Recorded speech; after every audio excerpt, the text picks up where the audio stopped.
Thank you for joining us tonight. I'm Allie Martin. The 4th of July almost turned tragic for a Northeast Mississippi family. They claim a stranger tried to abduct their 7-year-old daughter on a Tupelo street in broad daylight. Now, as police look for clues, the girl's mother is doing all she can to help get the suspect behind bars.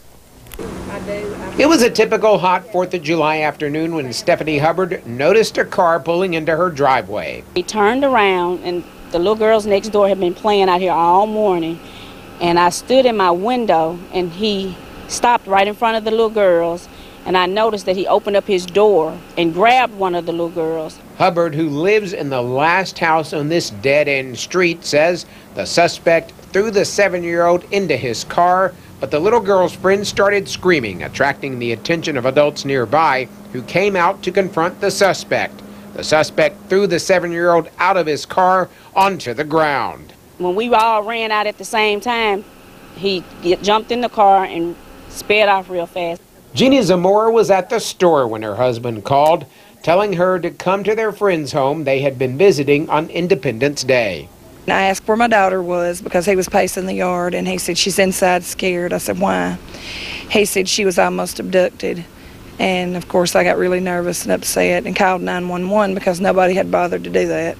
Zamora says her 7-year-old daughter Jaslyn was unharmed but very afraid. She says Jaslyn put up a fight, kicking the suspect and screaming after he grabbed her. Now the grateful mother wants people to know there is a potential child abductor on the loose. Unfortunately, the way the world is now, you just can't let your kids play outside like this. I was shocked that there being 2 to 3 children here that he would do that. I've always taught my daughter to play in twos.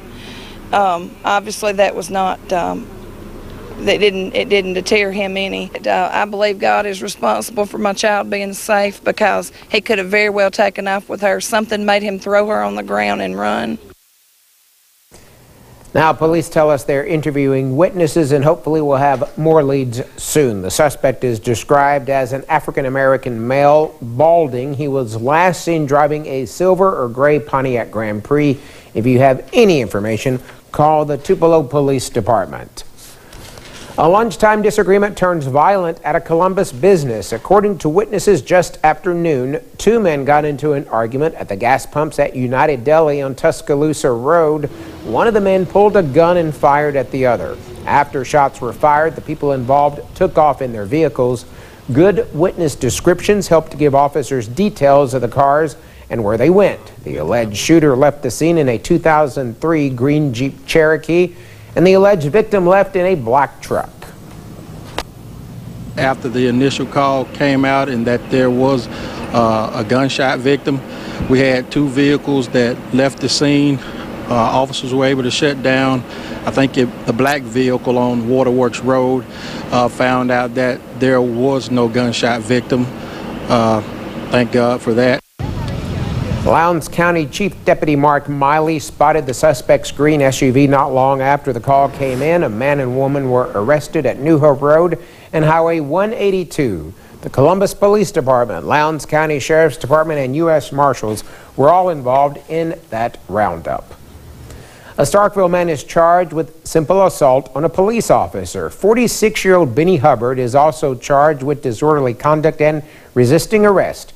The incident happened at the Sprint Mart on New Light Road yesterday afternoon.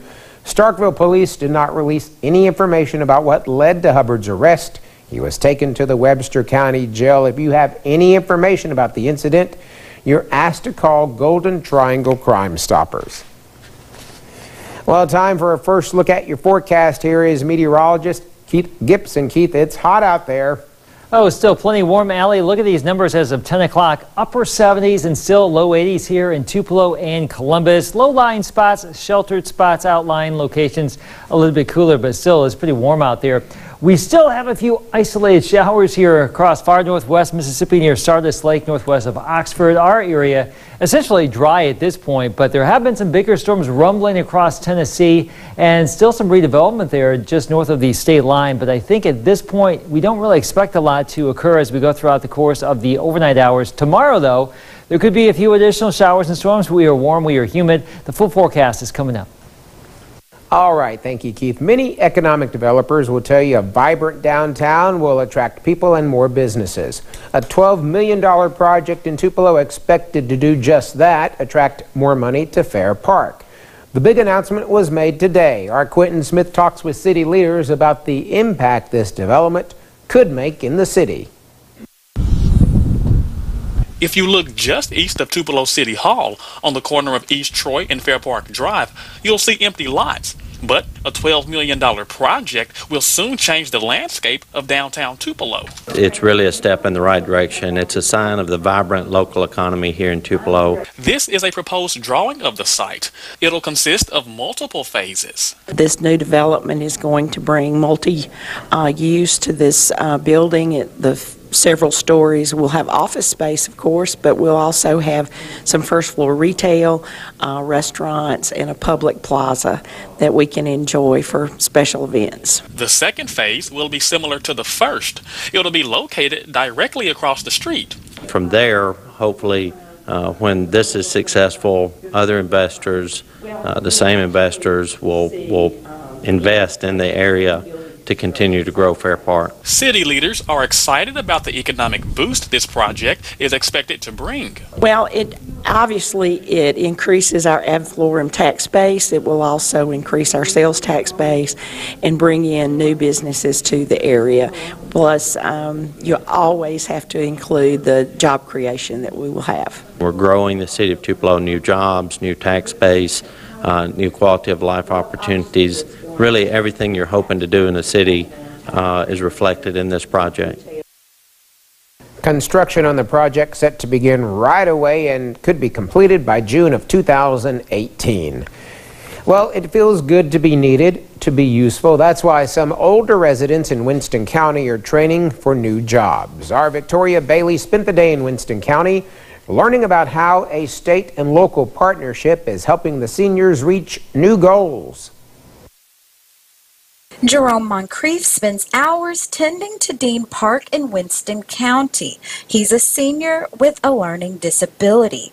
Elmitra Patterson works with the Friends of Dean Park. She says adopting the senior employment program makes sense because it helps people like Jerome. We were approached by a senior agency that's funded by the federal government to become a host agency for their program, which means that we would take on 2 or 3 of their participants and train them for particular employment. Friends of Dean Park teaches outdoor skills. Jerome says he's gained a wealth of knowledge training with them. Learn how to plant flowers, learn how to water, learn how to feed. I learned how to do everything what they showed me what to do. The senior employment program is funded to train seniors for 4 years. Patterson says the program teaches valuable physical skills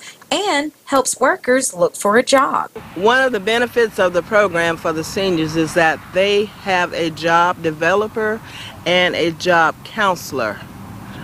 The agency itself hires these people, and they come here and they work with the trainees in helping them, do resumes, and they have to go to WIN and apply for jobs. Every pay period, they have to turn in at least 2 job search. To qualify for the program, participants must be 55 years or older, meet federal income guidelines, and must be unemployed.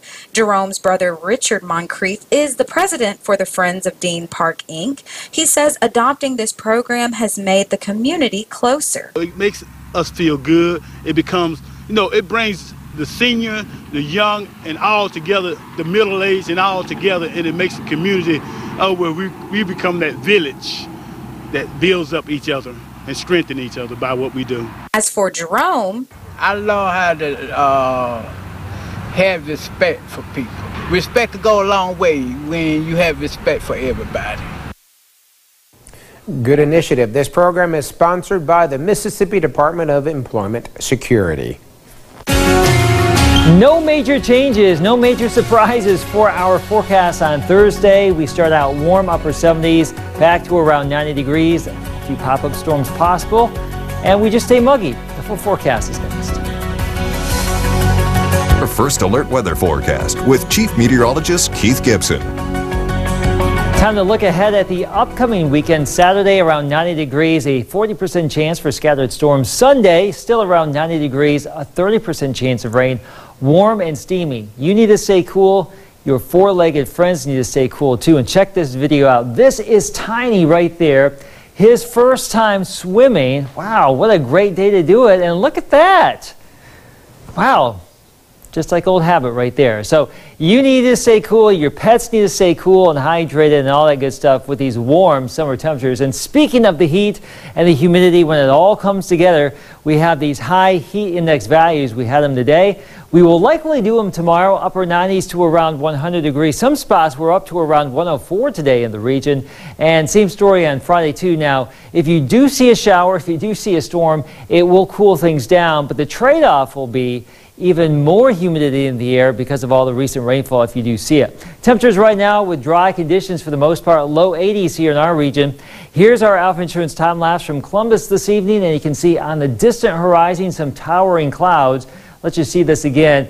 Fairly nice weather overall if you're out there, but you can see right there some of those towering clouds, and those are associated with still a little bit of shower activity right to the northwest of Sardis Lake there, northwest of Oxford. Those are moving northeast. You can see the spotty rain we've had here, the spotty coverage for the last 12 hours. Some spots out west, more concentrated areas to the north and east of US 45 today. And we still have some pretty strong storms here across central Tennessee, and some of those are trying to build back down to the southwest. So we still have the opportunity for a little bit of rain tonight. Most spots will not see it, but that front, that weak cold front just to our northwest, is going to be moving down our way, and it will just hang out in the region as we go throughout the next few days here. And as long as that feature is around, we'll have a chance for a few showers and storms tomorrow and also into Friday and Saturday too. So overall, the weather pattern is not changing. We are looking at highs generally in the low 90s, lows into the 70s. Ooh, that's the wrong 70 forecast. Let me go to the next one.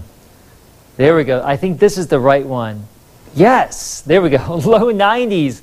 During the day, low 70s at night, and you can see that 30 to 40% chance for some passing showers and storms. All right, thank you much, Keith. The Lowndes County Board of Supervisors is lending a helping hand to complete an Eagle Scout project. County leaders approved giving Eli Box $500 to restore the Statue of Liberty replica on Main Street.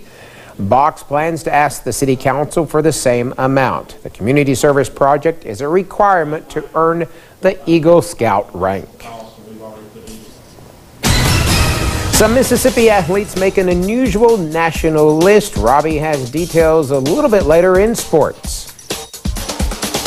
Welcome back, everyone. July is here. The thermometer has been showing it. We all need to play it safe in the heat, and that's especially true for your little ones. In tonight's Health Talk with Baptist, we find out how to help your kids play it cool.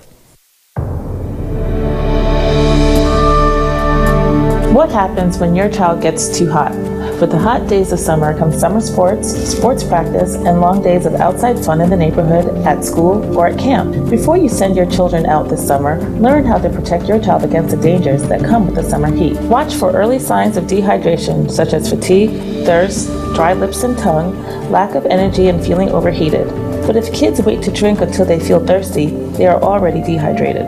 In the active child, reduce level of activity after 15 minutes with high heat or humidity. Drink and hydrate prior to and during physical activities. Water or sports drinks should be available at all times. During high heat, take frequent breaks for hydration every 20 minutes. Replace sweaty clothes with dry clothes. In the event of dizziness, nausea, or lightheadedness, retreat to a cooler environment. Untreated dehydration can lead to 3 worst types of heat illness. Heat cramps, painful cramps of the abdominal muscles, arms, or legs. Heat exhaustion, dizziness, nausea, vomiting, headaches, weakness, muscle pain, and sometimes unconsciousness. Heat stroke, a temperature of 104 degrees or higher, and severe symptoms include nausea and vomiting, seizures, lack of sweating, shortness of breath, unconsciousness, and coma. Both heat exhaustion and heat stroke require immediate medical attention. If untreated, heat stroke can lead to death. Any child with heat stroke should be rushed to the nearest hospital. Join us next time for Health Talk with Baptist, where we'll discuss how much sun exposure is safe for babies and children. Mail your topic suggestions to healthtalk@wcbi.com. Health Talk has been brought to you by Baptist Memorial Hospital Golden Triangle. Coming up, the high school football tour continues through Class 3A. We visit the Boonville Blue Devils up next in sports.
WCBI Sports with Robbie Donahoe.